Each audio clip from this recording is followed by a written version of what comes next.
In 1946, after World War II, the US Navy launched the largest expedition to Antarctica to date. Titled Operation High Jump, the mission was led by Admiral Richard E. Byrd.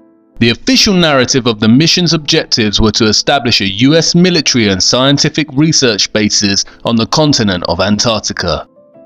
Although Admiral Byrd's previous missions to Antarctica before the war gained him notoriety, they primarily failed due to the harsh conditions.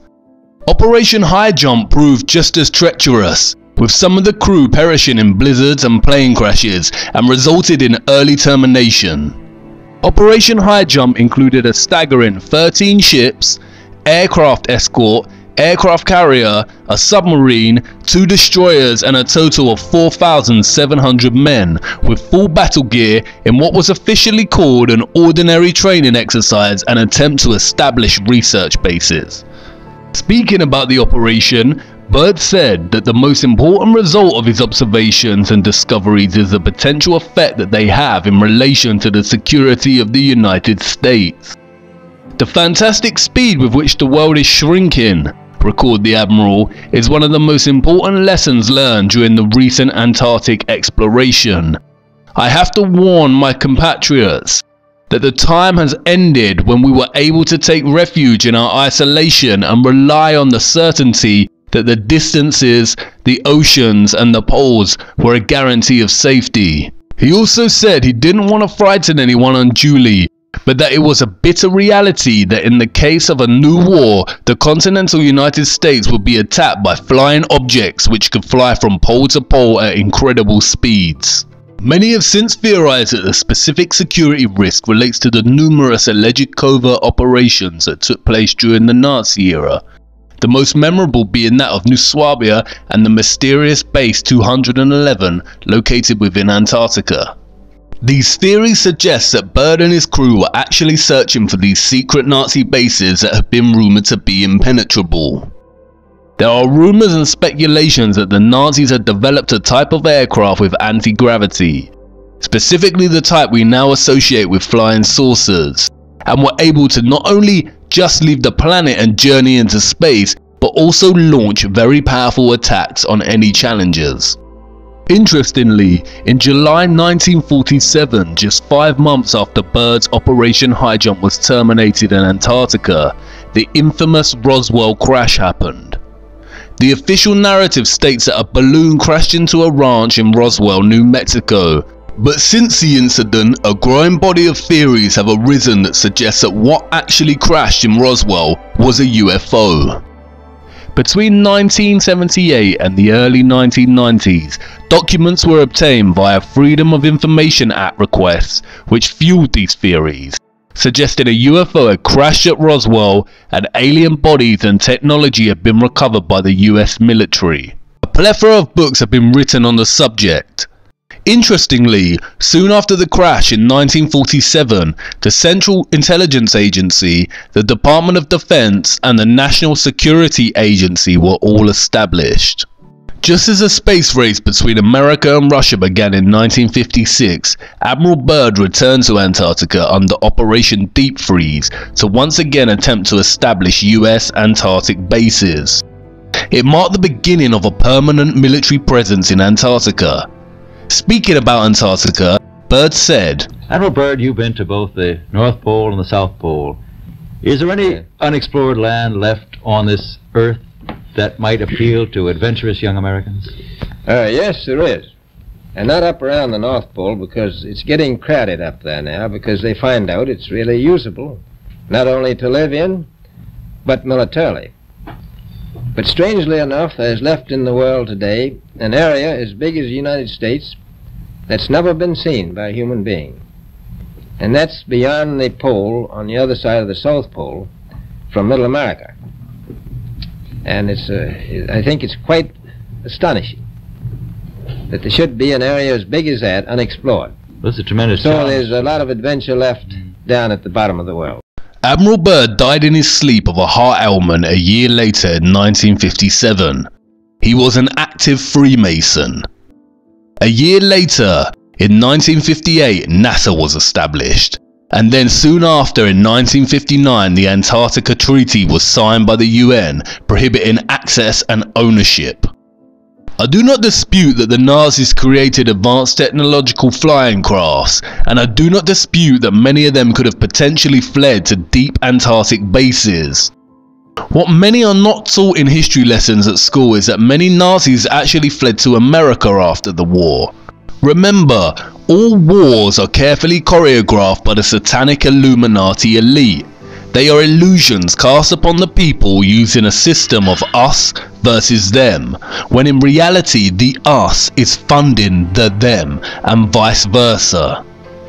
Werner von Braun was a German-born aerospace engineer and so-called space architect, and worked on Nazi Germany's rocket development program. In 1960, him and others were hired by NASA, where he served as director of the newly formed Marshall Space Flight Center. He was also chief architect of the technology that supposedly landed the Apollo spacecraft on the moon. What many haven't realized is that the Roswell crash and UFO narrative of 1947 was a carefully wrought and insidious form of false flag that can be classified as a psyop. A psyop is a psychological operation designed specifically to convey selected information and indicators to audiences to influence their emotions, motive, and objective reasoning. Psyops plant ideas in people's minds in a covert way. And what better way to create intrigue and hype for the upcoming space race of the 50s than to leave crumbs of information suggesting alien life? Psyops are highly manipulative and can work in a reverse psychological manner in which the recipient feels that the information must be true because it was secret. The Freedom of Information Act releases worked on a big portion of the public in just this manner. They appeared secret with just enough deliberately planted UFO and alien references to provoke an intended response in their audience. Other very famous leaked government documents such as Majestic 12 work in the same way. Just because something leaks does not mean it is true. Leaks can be plotted to influence and manipulate. And it makes getting to the truth really tough business. If a government has top secret information, mitigation procedures make it very difficult to leak, and that's why any leaks that do make it out require high skepticism and proof by evidence. The Pizzagate emails actually tell us minimal, but the real life evidence and prevalence of such evidence validates them. Leaked UFO alien disclosure works the opposite way. We have next to no evidence of this existing other than the so-called secret information suggesting its existence. Governments, the media, and Hollywood do not explore satanic child sacrifice. In fact, they act very fast to censor it quickly. But they do love to entertain the alien agenda whenever they get a chance. You see, there is a secret, and it's a secret that they do not want us to know. It is one of the greatest secrets of all time.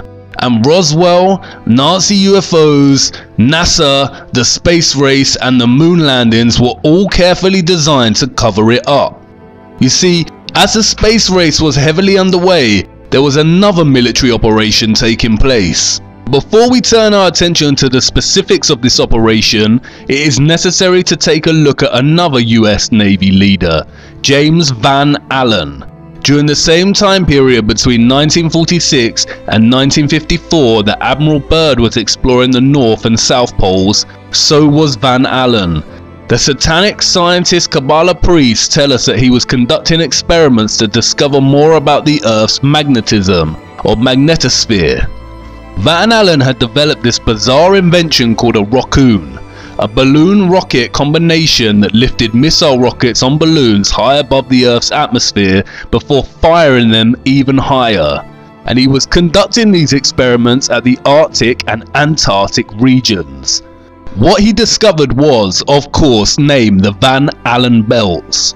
NASA tells us that the belts are barriers of seething radiation that surround the Earth, and a collection of charged particles gathered in place by Earth's magnetic field. The belts extend from the starting altitude of 640 kilometers all the way to 58,000 kilometers. According to science, the belts begin at 640 kilometers, or what is referred to as just above low Earth orbit. And this is where it gets tricky for NASA and the governments of the world. Listen to what they say. As we get further away from Earth, we'll pass through the Van Allen belts, an area of dangerous radiation. But Orion has protection. Shielding will be put to the test as the vehicle cuts through the waves of radiation. Sensors aboard will record radiation levels for scientists to study. We must solve these challenges before we send people through this region of space. And unlike the previous program, we are setting a course with specific and achievable milestones. Early in the next decade, a set of crewed flights will test and prove the systems required for exploration beyond low Earth orbit, beyond low Earth orbit, beyond low Earth orbit.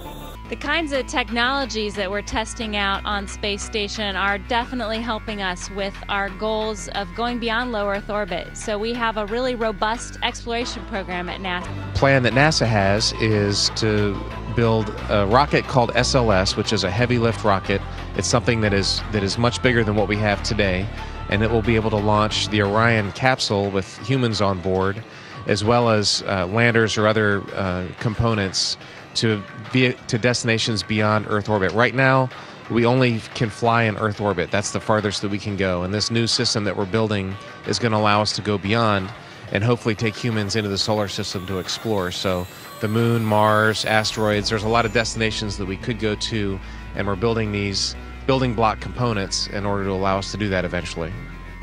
The moon, Mars, asteroids, there's a lot of destinations that we could go to. The moon, Mars, asteroids, there's a lot of destinations that we could go to. The moon, the moon, the moon. Wait, what? Come again? I thought we went to the moon. It seems like someone is lying. And now that you know about these radiation belts, do you really believe we went to this imaginary ball of rock in this tin can? We never went to the moon, and no one can go to the moon as it is not a sphere. Van Allen was approached by the military in the early 60s. In 1962, he suggested clearing the belts away by setting off nuclear bombs near the outer belt. The US military contacted Van Allen and began conducting a series of nuclear tests in the early 1960s called Operation Dominic. As the official narrative tells us, the operation included within it the Operation Fishbowl events, which were designed to understand how nuclear weapons would interact with the Earth's so-called magnetic field. The highest of the Fishbowl events was called Starfish Prime, a 1.4 megaton nuclear bomb detonated at 400 kilometers on July 9th, 1962. Why were they firing rockets and nuclear bombs way up into the Earth's atmosphere to discover more about its radiation? You do realize that nuclear bombs produce extreme radiation. You do not discover the chemical composition of lemon juice by squeezing more lemon juice onto it. And this is the secret. No one in history has ever left Earth. You cannot leave Earth. They are telling you to your face. Now, one thing I really want your generation to embrace is that the Earth is a closed system. The Earth is a closed system. We cannot leave the Earth. There's no place to go. And this is from one of the highest satanic scientist Kabbalah priests himself, straight from the goat's mouth. See, these Satanists just have to tell you, they are hiding it in plain sight again. And they're getting away with it because they are relying on both our inability to get our heads around the bamboozlement of impossible figures and phenomena, and they are also relying on our blind trust in the scientific institutions of the world and their word. No one has ever left flat Earth. It is a closed system, and not because there are radiation belts. No one has left because there is a dome-like roof above, of what is better understood as a firmament. We cannot leave the Earth. This is what Admiral Byrd discovered in Antarctica. They discovered the foundations of the firmament. And that's why you cannot go to Antarctica. It is literally the edge of the earth. And I know what you're probably thinking. What? This is going from crazy to crazier to insane. But by now you already know what I am going to say. Let me show you. In 2014, civilian space geeks constructed their own rocket with a camera on and sent it up with the goal of being the first civilian rocket to make it to space. Look what happens. Our mission as the Civilian Space Exploration Team is to be the first civilian team in history to launch a rocket that reaches space.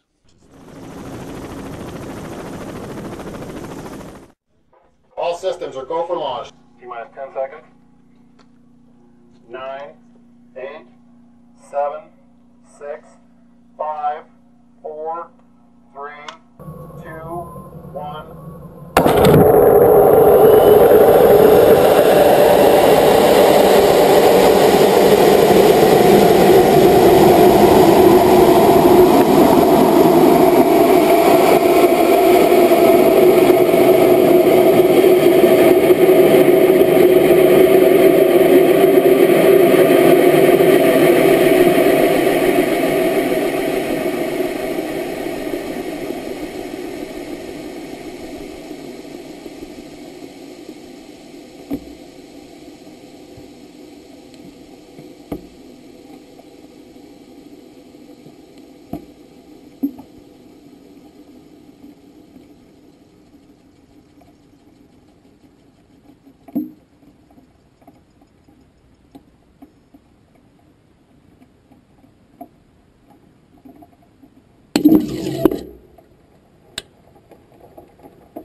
What did that rocket hit?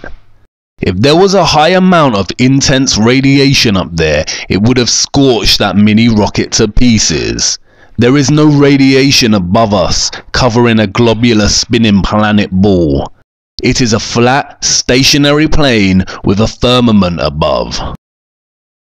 And I know that you want to scream and say that does not prove anything. The rocket's engine could have failed. But take it easy. We are just getting started. You see, what they never told you in school is that every single civilization in our Earth's history knew that the Earth is flat and there existed a firmament above our heads. They were trying to tell us, and illustrations throughout the years have brought their conceptions of the world that we live in to life. Look.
Only one is the satanic lie. Take another look at NASA's insignia. Did you not notice? Look at the ring around the planet, Saturn. And look closer at what they call the red chevron.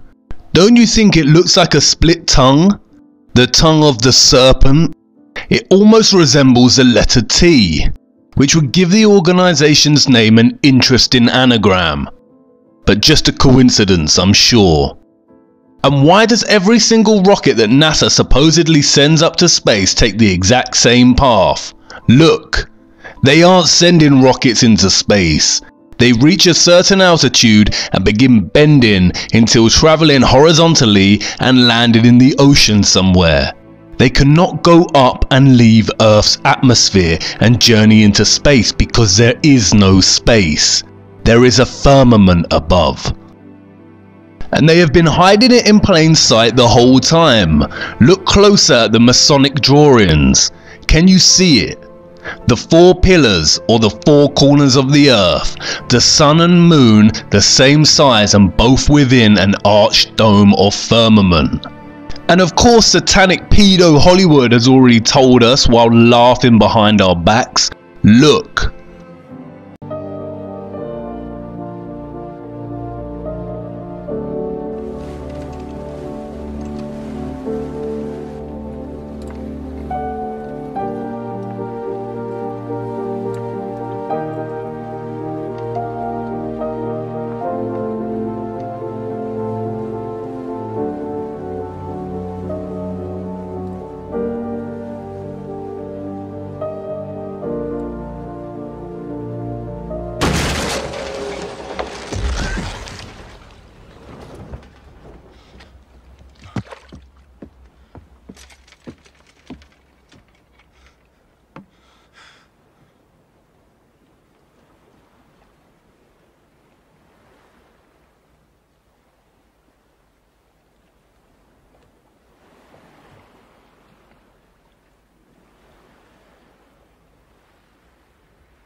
Talk to him.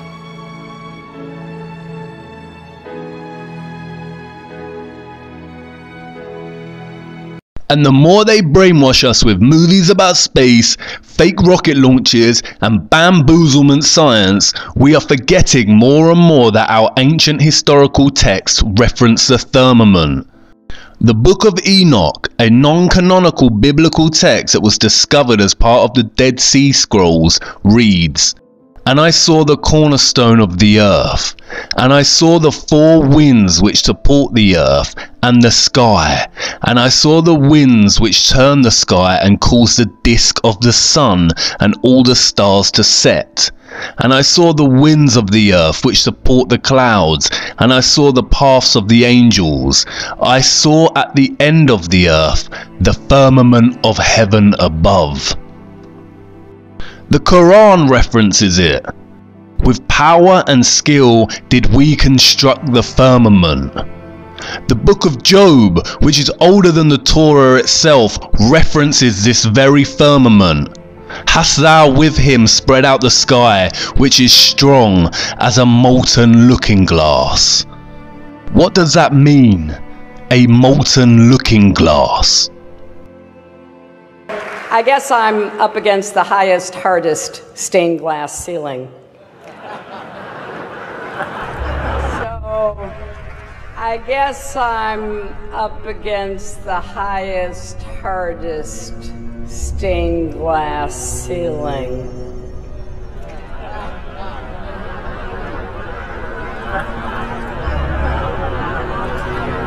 And it may be hard to see tonight, but we are all standing under a glass ceiling right now. It was fine for all this talk about me running to break the big, hard glass ceiling. Although we weren't able to shatter that highest, hardest glass ceiling this time, thanks to you, it's got about 18 million cracks in it.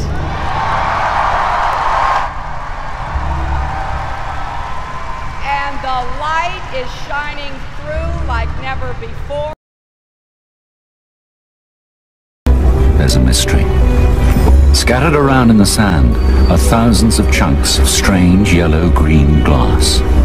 It is really, really a mysterious glass, and we scientists are still kind of puzzled how these things form. And I can't believe we just put the biggest crack in that glass ceiling yet. It's got about 18 million cracks in it. Again, they are telling us. And the crowd claps and cheers in their own ignorance. They are telling us while laughing behind our backs. But wait a minute. The firmament cannot be made of super strong glass, or that rocket would have been shattered upon impact. And I know, maybe the rocket just malfunctioned or ran out of power. Stay with me. Interestingly, the biblical book of Genesis holds some clues to this mystery. And God said, "Let there be a firmament in the midst of the waters, and let it divide the waters from the waters. And God made the firmament, and divided the waters which were under the firmament from the waters which were above the firmament. And it was so." Could there really be water just above the firmament and directly below it? It sounds like an absurd concept. Not as absurd as bending oceans wrapped around a spinning space ball, mind you. So let's investigate. It's the stars and the planets themselves that offer more clues. In case you forgot, the planets that NASA and other official space agencies show us are CGI, or artistic renditions. We have seen their lazy Photoshop skills exposed in previous episodes. We see something very different when we use an advanced and powerful lens like found on Nikon cameras and look at the planets above us. Look.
They are pulsing and shifting, almost dancing. NASA says this is because of the Earth's atmosphere, but as we just saw, not all of them follow the same pattern.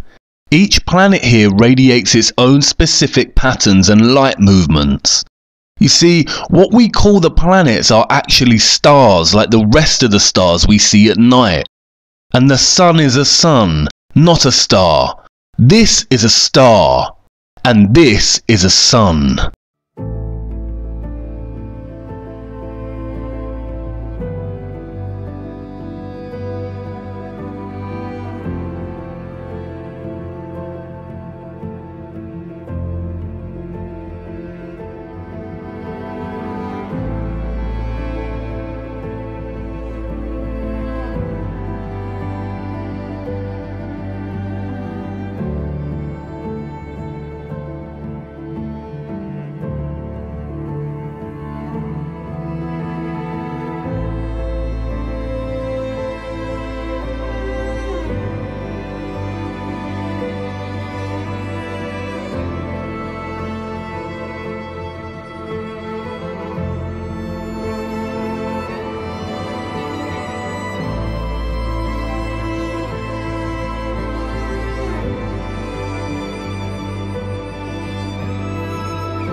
There is no space. No Kabbalah Ein Sof vacuum of nothingness. Space is an elaborate hoax. Real space is water. And the water below the firmament appears to be some kind of gooey substance that is paradoxically soft and yet impenetrable. They cannot get through it. And it seems that one scientist found a similar kind of substance within the dark depths of the ocean. One of the strangest places on the ocean's floor was only just discovered in the 1990s. I might agree as one of a handful of people to ever see it in person. Without a doubt, one of the most amazing things that I had ever seen in the bottom of the ocean. It was while filming for Blue Planet. It was in the Gulf of Mexico. And I noticed there's something out in the distance. Couldn't tell exactly what, but it looked like a dark band. And as we approached it, the dark band became a donut. I saw this donut that was black in the center. What the heck is that? And so as we get closer and closer to it, I noticed that the black band had what appeared to be kind of steam over it. And then I looked, and there was water lapping against the shoreline. This band was a ring of mussels. And inside the ring of mussels was a lake. And it's like, wait a minute, I'm already underwater. We went out over the water in this lake and tried to descend in it and bounced off. It was so super saline and dense that the submarine couldn't go down in it. We literally bounced off, and as we bounced off, we sent ripples heading back to the shoreline.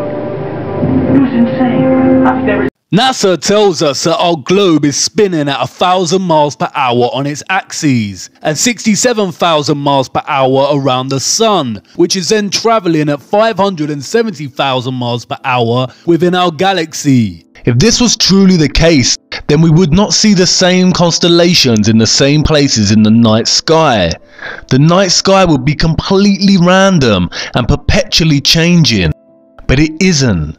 As we've seen, the stars above us, attached somehow to a great, immense and mysterious firmament, travel in circular motions around our flat, stationary Earth, with Polaris, or what we call the Northern Star, a fixed unmoving point in the center and above the center of our Earth at the North Pole.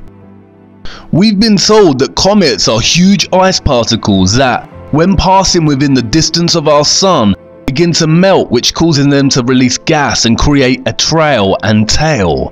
They tell us that comets can travel 100,000 miles an hour. But they are lying again. Here is time-lapse footage of the recent comet Neowise.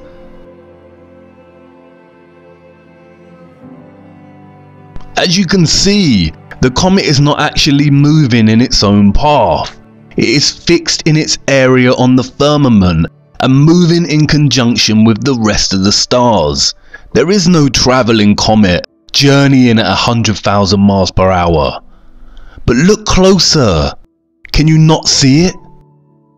It is a large opening in the firmament, casting a ray of light from whatever exists behind and through the water beneath it, much like you see with the light entering in an underwater cave opening deep in the ocean.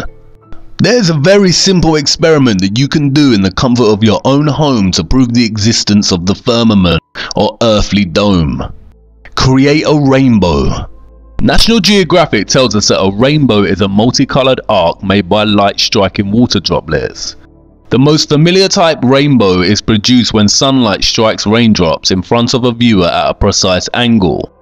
Rainbows can also be viewed around fog, sea spray or waterfalls. A rainbow is an optical illusion. It does not actually exist in a specific spot in the sky. The appearance of a rainbow depends on where you are standing and where the sun or other source of light is shining. They go on to state that rainbows are the result of the refraction and reflection of light. Both refraction and reflection are phenomena that involve a change in a wave's direction. A refracted wave may appear bent, while a reflected wave may seem to bounce back from a surface or other wavefront. Light entering a water droplet is refracted. It is then reflected by the back of the droplet. As this reflected light leaves the droplet, it is refracted again at multiple angles. Refraction is the bending of light. It also happens with sound, water and other waves, as it passes from one transparent medium, such as glass, into another. Here we see the white light hitting the glass triangular prism and refracting the light into a straight rainbow. We have never seen a straight rainbow, a triangular rainbow, or one that forms right angles or goes up and down or left to right. In order for refraction to take place, the white light has to reflect through a prism, which has to be transparent like glass. So whatever the white light of the sun is hitting when we see a rainbow, it has to be the shape of the prism it is hitting. The rainbow is always there, but there needs to be a screen for us to see it. The rainbow is always there, but we only see it when the rain forms a condensed mist, like a screen. That's why we see smaller rainbows in garden sprinklers, and it's important to note that the rainbows we see in garden sprinklers retain the same shape as the ones we see in the sky. The screen mist of water provides us a screen to see the refracted light of the rainbow, which holds its prism's shape, i.e. a glass dome. It's really that simple. In the same way, the laws of density and perspective are really that simple. But here's where it gets unbelievable. Look at this image of a rainbow reflected in the ocean. Notice how the colors are reflected, like in a mirror, so the colors are reversed. The violet, indigo and blue that are always at the bottom of the rainbow are here at the top of the rainbow in the reflection. Now try this for yourself at home. ScienceSparks.com tells us how we can make a rainbow. You can either make a rainbow with a mirror. Try placing a mirror inside a glass and angling the glass so sunlight hits the mirror. You should be able to reflect a rainbow onto a wall. Or you can do the same exercise, but instead of using sunlight, you can shine a torch. The rainbow that is reflected from the flat mirror, i.e. the prism, and the screen of water, like when it rains or there is water mist, creates a near straight rainbow onto the wall. If water is the reason for creating the arched rainbow shape, as science says, then why does it here produce a straight rainbow? Now take a dome circular glass as your prism and fill it with water and let the white light of the sun shine through it. You get an arched rainbow because the prism has a dome-like shape. And it's just like the rainbow we see here on Earth. There is a double rainbow here, but unlike the double rainbow we see reflected in the ocean, the colors here are not reverse. Now look. Can you see it? The colors in the top rainbow are reversed. What you are seeing is a reflection of the rainbow in the glass firmament above, just like you would in a mirror and just like we see over the ocean or a lake. How dare they lie to us? And now really think about it. Why would a satanic Illuminati network of individuals who have all the money, power and control in the world, and who molest, rape, torture, murder, drink the blood of children and worship Lucifer, want to hide that our earth is flat and that there is a firmament above and the sun and the moon are local and within our dome? Why hide the true nature of our earth from us? Well, if they worship something immaterial they call Lucifer and convince everyone that is not in their little cult that they are the product of a nothingness that randomly produced a small speck which then randomly expanded and created matter and life, then you remove all possibility in the person's mind that their life is anything more than a random coincidence. However, if the Earth is a closed system with a firmament above, then it really requires serious speculation and consideration as to how our ancient ancestors and various ancient and biblical texts knew this.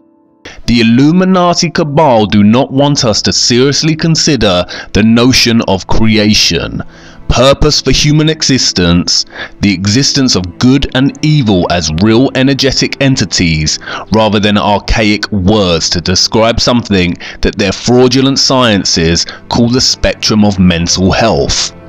The satanic Illuminati power complex cast humanity into the dark and kept the knowledge for themselves. Again, they worship something immaterial, which they call Lucifer, and sacrifice children to whatever this thing is, and all the while control every aspect of knowledge we receive. We go about our days with heads down, glued to our smartphones, downloading their programs and information that keep us brainwashed, when our eyes should be looking up to our firmament and the stars attached within it. But wait, there's more to the story. As we saw, they called the nuclear missile events of the 1960s Operation Fishbowl, and this operation was part of a larger one, Operation Dominic. The name Dominic comes from the Latin Dominicus, which means of the Lord, so together we get Fishbowl of the Lord. Again, it's there hiding in plain sight. The actions committed against children are the greatest of all sins and crimes, but this comes very close. There is nothing more satanic and evil than hiding the true nature of what humanity really is and what exists beyond.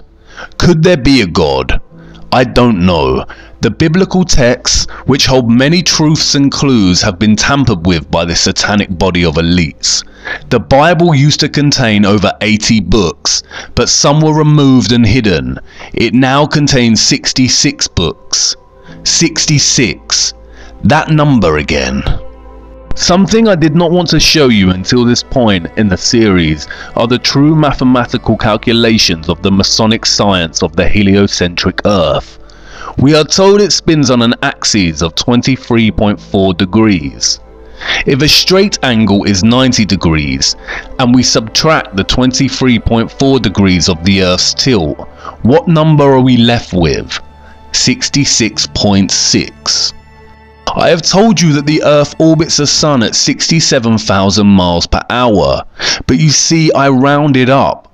Wikipedia gives us a true Masonic figure, 66,600 miles per hour. I have also shown how according to the heliocentric model the Earth should curve at 8 inches per mile squared. What is 8 inches in feet? At this point you already know. It's 0.666. And look at what latitude they tell us that the Arctic and Antarctic poles are located at. 66.6 latitude. Can you see what is happening? How many coincidences before mathematically impossible? They are lying to us. There are no coincidences. Coincidence and randomness is Kabbalah science. I have saved this until now because I wanted to show you first. Buried deep within hundreds of pages of declassified CIA documents that present abstracts or cover notes of Soviet scientific studies, there are a couple of cards from the 1940s and 60s that are very telling. Here is an abstract outlining a study they were conducting on photographing the firmament. The full studies are not accessible to the public, but we can see here that they have produced a camera that can take a photograph of the firmament in its entirety all the way down to the horizon. Another abstract details echoes and glows in the firmament, and another measuring the color temperature of the firmament. In another abstract there is a contents page for naval personnel. Look at the contents. The shape of the firmament. Rings around the sun and distortion of the sun's and moon's disks at the horizon. Disks, not spheres, just like reference in the Book of Enoch. Again, it is just an abstract of the manual and we cannot see the full contents. In another abstract we see reference to what they call the Eros firmament. It states that at the Eros firmament the passage of the sun is 5 times quicker. The passage of the sun. They do not reference the Earth's spin in orbit, but that the sun is the one moving and making a passage over the earth right below the firmament. Notice the dates, which align with all the operations at the poles and firing missiles up into our sky. The reference to a firmament is scarce and almost unnoticeable in the hundreds of pages that were declassified, but it is there. And there is a huge difference between these declassified documents and the government leaks I spoke about earlier, like that of Majestic 12. Barely anyone has ever noticed these snippets of study abstracts. I would say that it was by negligence that these references were even declassified within hundreds of other pages of unrelated material in the first place, but I don't think it's that. It's complacency. No one is ever likely to come across these buried documents, and if they did, I doubt they would think twice after skimming over a study title referencing the firmament. The space heliocentric hoax has been so ingrained in our minds from our early years and reinforced on a daily basis in ways we don't even think twice about, it would never occur to us the significance of such references in documents of the 1940s and 60s. But it is there, hidden in plain sight. Even the Simpsons have told us. Santa Claus kicks and deals. It's a long fly ball going back. And the ball shatters the sky, bringing the ocean itself down into the stadium. Oh, and you remember Nazi aerospace engineer Werner von Braun, who was a leading director at NASA upon its founding and a leading figure in the Apollo moon missions? Well, he died in 1977. Look at his grave. It references Psalms 19:1. What is that verse? The heavens declare the glory of God, and the firmament showeth his handiwork. You see, it's always been there waiting for us to notice. We just fell asleep as children to bedtime stories of space explorers and never woke up. Space is a highly manipulative and controlled psyop, an elaborate hoax to control us and destabilize us from our true human nature. It is the greatest lie of all time. And I know what you're thinking.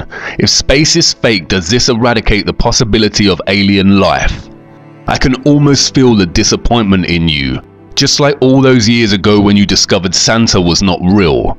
But no, it doesn't mean there isn't other life, and I implore you to consider the potential vastness of a new kind of space and land beyond the poles that Admiral Byrd was referring to.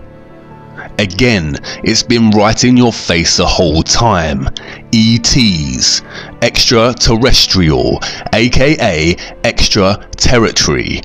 Don't worry, I am not going to ruin the excitement your imagination feels when it thinks of extraterrestrials. In fact, I'm going to enhance it. But before I do that, however, we need to examine more of our flat stationary plane that is bound by the wonder of our firmament and the waters above. We still have time, and I need to make an important stop first. Come on, move swiftly. Follow me to part 9. I need to show you the panic they are in now their little secret is starting to emerge.